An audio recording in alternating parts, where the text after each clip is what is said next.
Oke, Bismillahirrahmanirrahim. Assalamualaikum warahmatullahi wabarakatuh. Bismillah.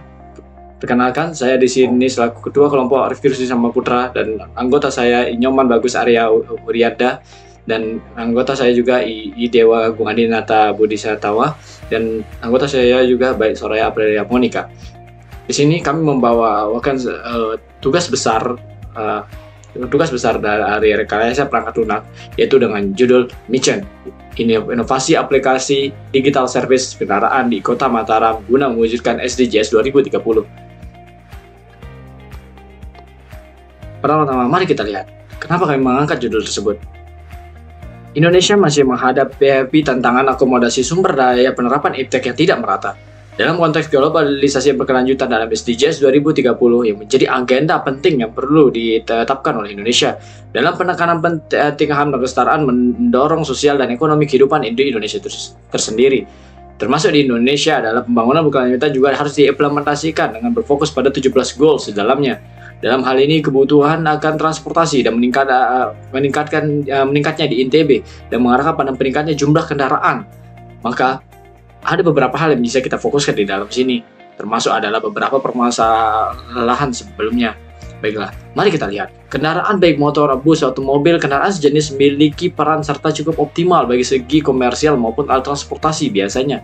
Namun, sekarang permasalahannya adalah sekian banyak transportasi tersebut pasti akan mengalami beberapa kerusakan di dalamnya.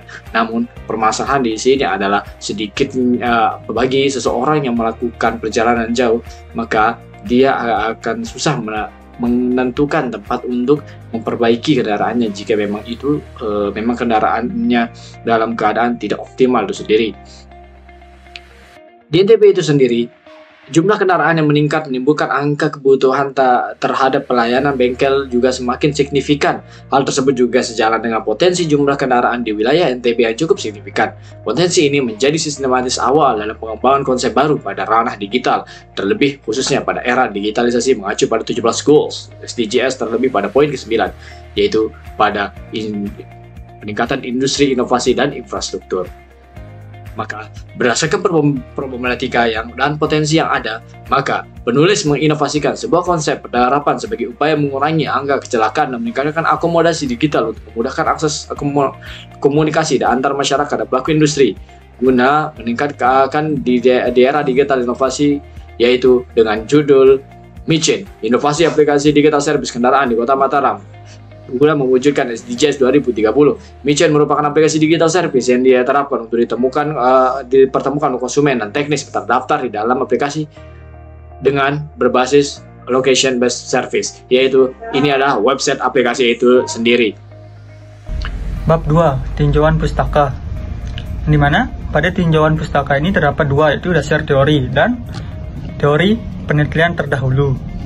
Yang dimana yang pertama dasar teori pengembangan konsep sistem informasi Mission mengacu pada beberapa hal, yakni yang pertama digital service, yang dimana digital service ini merupakan komponen dalam sistem informasi yang berkaitan dengan penyediaan layanan servis kendaraan pada konsumen. Kemudian yang kedua ada basic location based service, di mana location based service merupakan integrasi dari tiga komponen teknologi yang memiliki arsitektur teknologi informasi dan komunikasi baru, yang di dalamnya meliputi sistem telekomunikasi mobile dengan data berasal dari internet dan sistem informasi geografis atau SIG yang menggunakan spatial database serta menggunakan application programming interface, maps, dan lokasi untuk menentukan pencarian lokasi digunakan perangkat mobile. Kemudian yang ketiga ada metode agile development, di mana metode agile ini adalah pendekatan khusus untuk manajemen proyek yang digunakan dalam pengembangan perangkat lunak. Biasanya metode agile ini mendorong kolaborasi yang kuat antara anggota tim. Pengembangan sistem informasi ini dilakukan secara bertahap melalui iterasi sprint yang pendek. Setiap sprint berfokus pada pengembangan dan penyelesaian sejumlah fitur atau fungsionalitas tertentu. Setiap iterasi atau sprint diakhiri dengan evaluasi dan umpan balik dari pengguna akhir atau pemangku kepentingan lainnya. Hal ini memungkinkan identifikasi masalah atau kekurangan sejak dini dan memperbaikinya secara cepat. Kemudian yang kedua, teori atau penelitian terdahulu. Adapun teori atau jenis penelitian terdahulu yang digunakan dalam penelitian ini yakni sebagai berikut. Yang pertama, ada dari Jurnal Sistem Informasi Fakultas Ilmu Komputer Universitas De Hasan Bengkulu 2019. Penulis Indra Kennedy Siswanto. Kemudian yang kedua ada Universitas Adi Rajasa 2020. Penulisnya Holis Muklis Sugianto dan Hasti Heliana. Kemudian yang ketiga ada hipotesis, di mana berdasarkan hasil pembuatan sistem informasi MICEN ini dapat disimpulkan bahwa sistem ini dibentuk untuk memudahkan pengguna dalam mendapatkan informasi mengenai layanan servis kendaraan di bengkel-bengkel terdekat. Di mana tujuan utamanya adalah mempermudah user untuk melakukan servis, baik konteks self-service atau pemanggilan mekanik secara langsung. Kemudian sistem informasi MICEN ini diharapkan dapat mengatasi kendala dalam melakukan pemesanan servis. Dengan adanya sistem ini, masyarakat diharapkan dapat lebih mudah dan nyaman dalam merawat kendaraan mereka, serta menghindari kesulitan dalam mencari bengkel yang sesuai dengan kebutuhan referensi mereka. Bagian dari activity diagram. Oke, untuk tempat dan waktu dari penelitian ini dilaksanakan di Mataram dengan rentang waktu dari bulan Januari hingga Maret. Kemudian untuk metode penelitian yang digunakan ada dua jenis metode atau mix metode, yaitu metode kualitatif dan kuantitatif. Untuk metode kuantitatif itu merupakan metode penelitian yang berdasarkan pada hasil survei, hasil seleksi data observasi. Data yang dihasilkan itu merupakan data berupa angka. Selanjutnya adalah data kualitatif, metode kualitatif maksudnya. Metode kualitatif yaitu metode penelitian yang didasarkan pada analisis studi kasus yang sudah ada sebelumnya. Berdasarkan dari metode ini, kita akan lakukan proses validasi data dengan melakukan proses skema random purpose sampling untuk mengambil sampel di tengah masyarakat. Selanjutnya adalah metode pengembangan. Untuk metode pengembangan ini kita akan menggunakan metode Agile Development. Alasan kami memilih metode Agile Development karena satu, biaya yang murah. Karena anggota tim yang melaksanakan pengembangan ini merupakan anggota tim yang cukup sedikit anggotanya, sehingga biaya murah ini akan sangat membantu kami dalam mengembangkan aplikasi ini.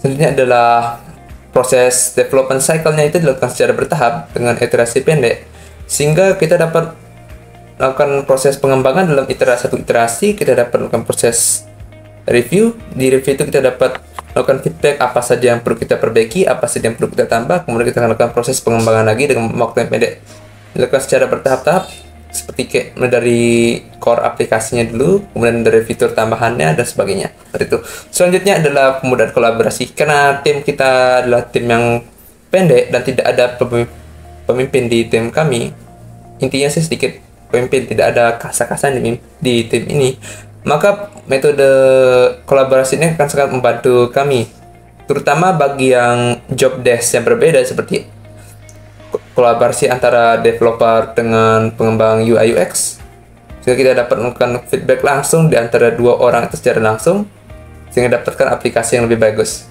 Kemudian adalah fleksibel dalam waktu yang terbatas, karena proses pengembangan ini dilaksanakan dari bulan Januari sampai Maret, maka fleksibilitas dari metode ini akan sangat membantu dalam melakukan proses pengembangan aplikasi ini. Dan yang terakhir adalah cocok untuk tim kecil. Seperti yang sudah saya bilang sebelumnya, karena tim kita kecil, maka kita akan memilih metode Agile Development. Seperti itu. Untuk sasaran penelitian yang kita pilih adalah masyarakat pada umumnya. Kemudian untuk tahap pelaksanaan penelitiannya, diantaranya adalah untuk mempersiapkan pertanyaan kepada narasumber yang kita pilih. Kemudian kita akan melakukan kuesioner kepada calon-calon orang yang akan kita pilih. Dan kemudian yang terakhir adalah membuat flowchart untuk memberi gambaran aplikasi yang telah kami buat, itu aplikasi MICEN.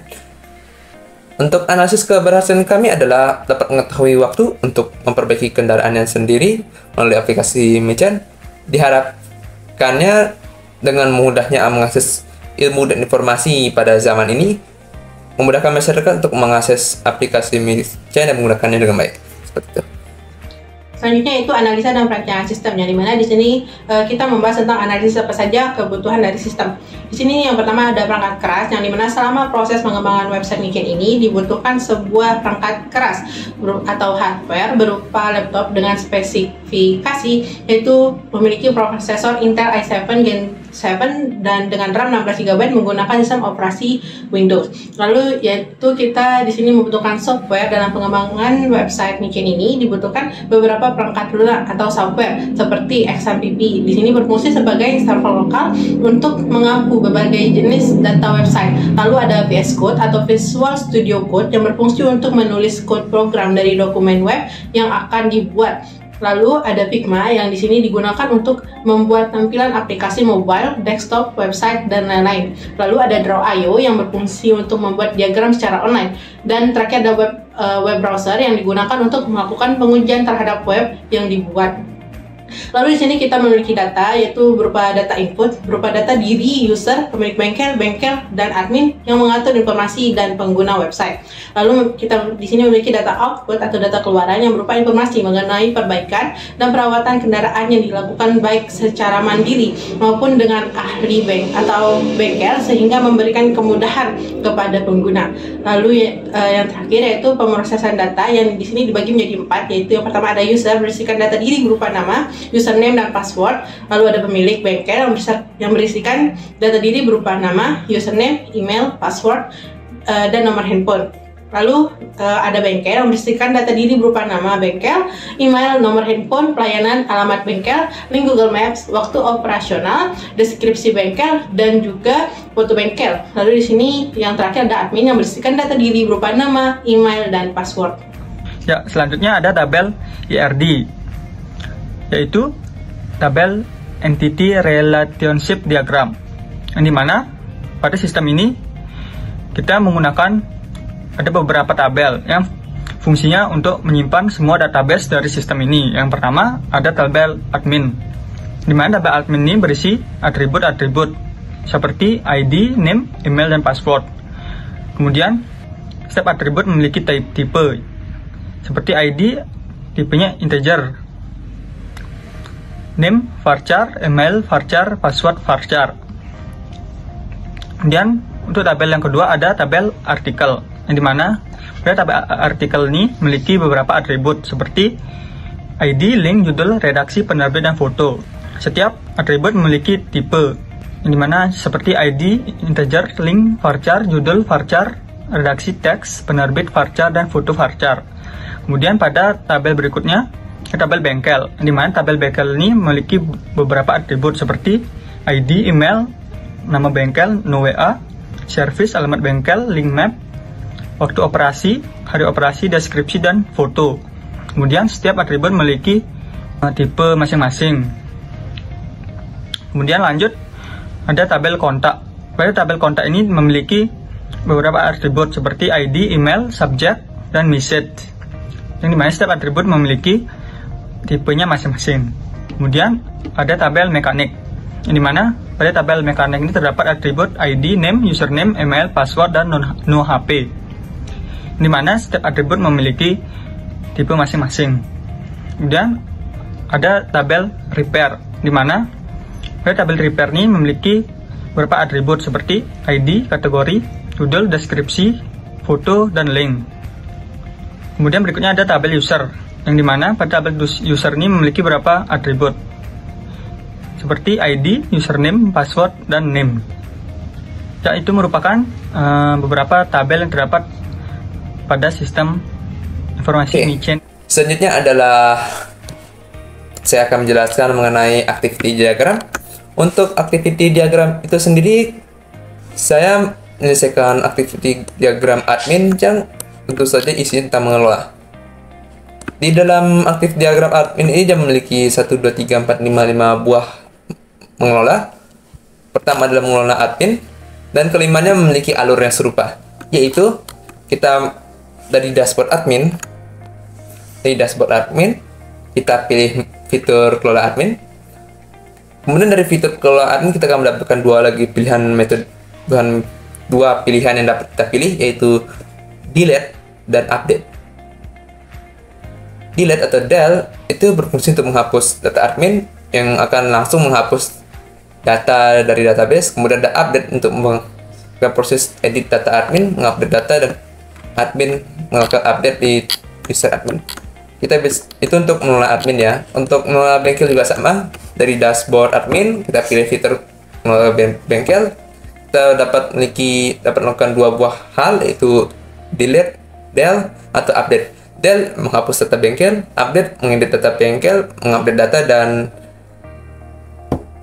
pengguna bengkel akan menggunakan data yang telah diupdate. Seperti itu.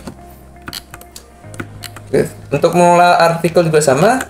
Membedakannya adalah kita memilih fitur kelola artikel, dan fitur ini juga memiliki dua buah fungsi yang bisa kita gunakan, yaitu fungsi del dan update. Del untuk menghapus data artikel, dan yang kedua adalah update untuk mengedit data artikel. Dari edit data artikel ini kita akan mengupdate data artikel yang ada di database, dan kemudian artikel tersebut akan menggunakan data yang sudah diupdate. Seperti itu. Untuk metode untuk mengelola repair ini maksudnya adalah pengguna yang akan melakukan proses reparasi pada kendaraannya sendiri. Kita bisa memilih fitur kelola repair, didapatkan dua fungsi, yaitu fungsi del dan update. Ada dua hal maksudnya. Untuk fungsi del menghapus data, kemudian untuk fungsi update ada mengedit data repair itu sendiri. Untuk proses edit data ini juga sama, dia akan mengupdate data yang ada di database, dan kemudian dari database akan memberikan hasil data yang telah terupdate kepada pengguna repair dengan role repair gitu.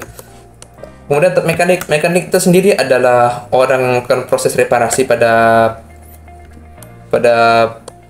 kendaraan milik repair, dan fungsi juga sama saja. Kita pilih fitur kelola pemilik bengkel, kita ada metode atau fungsi del dan update. Del menghapus data pemilik bengkel, update mengedit data pemilik bengkel, dan mengupdate data yang ada di database-nya yang berhubungan dengan pemilik bengkel. Dari hasil ini pemilik bengkel akan menggunakan data yang sudah diupdate. Seperti itu. Selanjutnya yaitu kelas diagram, yang dimana merupakan jenis diagram dalam UML yang digunakan untuk menggambarkan struktur dan hubungan antar kelas dalam sebuah sistem atau aplikasi. Kelas diagram menyediakan pandangan tingkat tinggi tentang entitas-entitas atau kelas yang terlibat dalam sistem, atribut-atributnya, serta hubungan dan interaksi antara kelas-kelas yang berisikan nama kelas di atas, atribut-atribut di tengah, dan metode-metode di bawah. Pada kelas diagram kami terdapat 23 kelas, yang diantaranya logout, config artikel, config bengkel, config kontak, config repair, login admin, login bengkel, login user, delete admin, delete artikel, delete bengkel, delete user, delete mekanik, delete repair, regis user, regis bengkel, regis admin, update user, update repair, update mekanik, update bengkel, update artikel, dan terakhir yaitu update admin. Lalu di sini ada fitur, di mana di sini kami memiliki 3 fitur. Yang pertama yaitu fitur untuk user yang memiliki registrasi yang dibagi menjadi 3, yaitu registrasi sebagai user, registrasi sebagai bengkel, dan registrasi sebagai admin. Dengan begitu nanti user, bengkel, dan admin memiliki fitur yang berbeda saat telah registrasi. Lalu ada login yang di sini bisa digunakan oleh user, bengkel, maupun admin untuk memasukkan akun mereka yang telah didaftarkan sebelumnya atau mendaftarkan akun baru, kecuali untuk admin. Lalu selanjutnya itu ada repair yang membantu pengguna untuk mendapatkan informasi seputar perbaikan dan perawatan kendaraan secara mandiri. Lalu di sini ada fitur artikel yang berfungsi untuk mendapatkan informasi berita seputar kendaraan. Lalu ada fitur location yang di sini memberikan pengguna informasi seputar bengkel-bengkel yang terdaftar pada website Micen. Informasi yang diberikan berupa waktu dan hari operasional bengkel, nomor handphone bengkel, lokasi bengkel pada Google Maps, serta pelayanan yang disediakan oleh bengkel. Yang terakhir yaitu ada fitur kontak yang berisikan informasi seputar admin yang dapat user hubungi untuk memberikan pesan maupun saran. Lalu yang kedua yaitu fitur untuk bengkel. Sama seperti fitur untuk user, namun di sini memiliki perbedaan, yaitu pada fitur repair yang diganti menjadi fitur regis bengkel. Fitur ini berfungsi untuk mendaftarkan bengkel yang dimiliki pemilik bengkel dengan mengisi formulir registrasi berisikan nama bengkel, email, nomor handphone, pelayanan, alamat bengkel, waktu operasional, deskripsi bengkel, dan juga foto bengkel. Dan terakhir di sini yaitu fitur untuk admin, yang dimana terdapat fitur update dan delete, repair, bengkel, dan artikel. Yang di sini menyajikan add dan update data yang akan ditampilkan pada fitur repair, location, dan artikel secara keseluruhan. Terdapat juga fitur delete untuk menghapus data yang ada. Lalu yang kedua ada kelola user admin, dan bengkel. Fitur ini digunakan untuk mengelola semua bagian dari user admin dan bengkel, mulai dari username, password, dan lain-lain. Oke. Untuk selanjutnya, di sini kami sudah menyusun sequence diagramnya. Sequence diagram yang kami susun mempunyai banyak hal berfokus dalamnya, yaitu seperti fitur untuk config bengkel, config artikel, dan config mekanik untuk para bengkel dan sebagainya. Dan terdapat pula beberapa lain seperti untuk delete akun dan untuk create akun, untuk membuat akun, dan login bengkel dan login user, dan banyak sekali sequence diagram sudah dibentuk di sini. Berdasarkan sequence diagram tersebut akan dibentuklah aplikasi seperti aplikasi web di dalamnya. Dan aplikasi web yang kami maksud adalah akan kami demokan selanjutnya setelah ini. Berikut cuplikannya. Mungkin sekian dari kelompok saya ucapkan terima kasih. Semoga karya kami bisa membantu banyak orang dan mewujudkan segala macam problematika masyarakat di dalamnya. Saya akhiri dengan ucapan terima kasih. Wassalamualaikum warahmatullahi wabarakatuh.